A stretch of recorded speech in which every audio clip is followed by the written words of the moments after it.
Growing up, as you mentioned, grew up in a basically nominal Catholic. So we observe basically the family only goes to church during weddings, baptismals, certain occasions. But so none of us were that devout at that time when I was growing up. But there were idols, there were saints all over the house. Okay, as well as basically figures of Buddha, Taoist gods alongside. So, it's a very syncretistic house. Probably we'll talk about syncretism later. Just whichever works. A very pragmatic approach to faith. And so I grew up in that setting, but the Lord, by His grace, allowed me to study actually, I studied at a non sectarian school, so there were no religion. But interestingly enough, during our elementary years, we had actually a nun, a Catholic nun, in the morning teaching Catholics catechism, and in the afternoon we had what is called a tsongkao, a Bible woman from Grace Gospel. So she would teach us, you know, uh, the Bible stories. But when I was growing up, I looked at the Bible simply as a beautiful storybook. Okay, but I believe that the seeds were already planted during that time. Yes.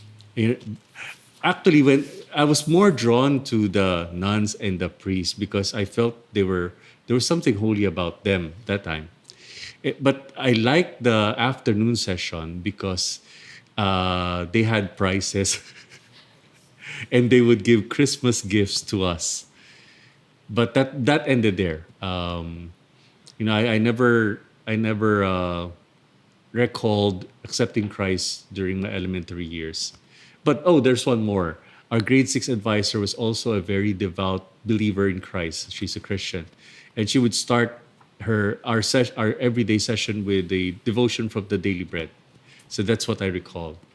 So that's how the seed was planted. When I went transferred to another school, high school, again a non-sectarian school, but this time there was a church that established a student outreach just beside the school, and my friends invited us to go, um, and we were kind of encouraged to go, partly because uh, there was a teacher. We had a math teacher, Swansut. There was a Chinese math back then. I don't think Jubilee ever had a Chinese math, We but did. oh, it We did. did for a few years Yeah. in So, elementary and you know days. how difficult that is, right? It's already math coupled with the fact that it's Chinese. Yes, yes. So that teacher was a Christian and part of that church. And so his incentive was if you attend the fellowship Fridays, you get plus points. So I don't know if the school knows that, but anyway, that's so that encouraged a lot of us to go actually, and but so that's where I came to know the Lord, in short. And so I was the first believer in our family, so first generation Christian, and I was the youngest. And of course, as you know, in a Chinese setting, being swatbe is very difficult. Yes. So I came home, I told them, I'm already born again. And they said, what? What did you eat in school? What did you have for lunch? Everyone was ridiculing me at that time. And so so it was a struggle at first. Every time I would share the gospel, my brothers would say, stop preaching. And so I couldn't really share the gospel to them because they're ahias and atsis. Yes. And of course, they tend to look down on the shoti. That's why it was equally more difficult when I told them that I'm going to seminary. Yeah, that's when things really became difficult. So that's where the persecution came in. But the persecution came in terms of mocking and ridiculing, not really in terms of hard beatings or being disowned. Not to that point. But I remember my father telling me, "Di betsoy pare ba?" Because he has no concept of a pastor. All he thought of was pare. And then he says, "What will you feed your family?" Parang ganon. So that's what he said. Sabi ko, contradictory nga, no? If I become a pare, I wouldn't have a family. But anyways, so it's all started there. But somehow through the grace of God, at first I was receiving persecution. But I just loved them and I showed my love to them.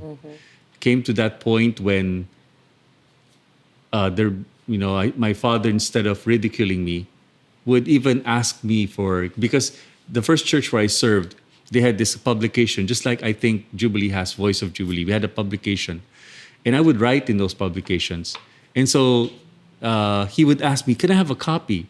And he would show it to his business friends. But he never converted yet at that time. But I could already sense that he respected my decision at that time. Before I move on to Boksu, David, out of curiosity, would you be able to remember how long it took for you to continuously show love to your parents despite all those ridiculing and mocking? For you to see na, uy, may konting change sa heart nila. Well, for each one, it's different. Even up to now, I have a brother who still looks down on my faith.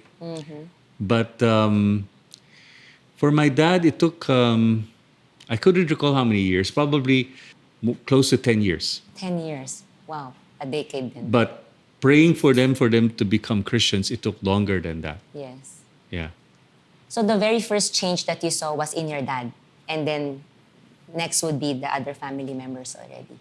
Well, because I wouldn't say there was a change in my mom, because my mom's kind of like katsinsaile, right? If you say it in Chinese, katsinsaile, hamhamlo na.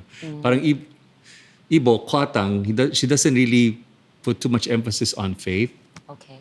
Although she would say, but not me, Tswedi.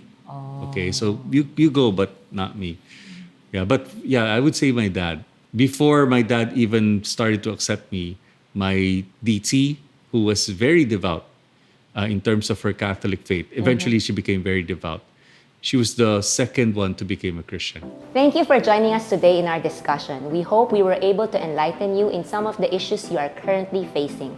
If you have comments or suggestions, please drop us a note in the comments section. We would also like to take this opportunity to invite all of you to come join us and worship every Sunday here at Jubilee Evangelical Church.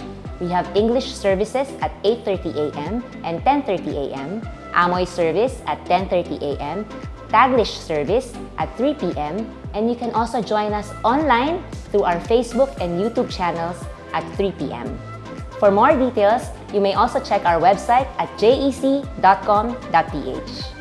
We hope to see you again in our next episode here at Common Ground. May God bless us all.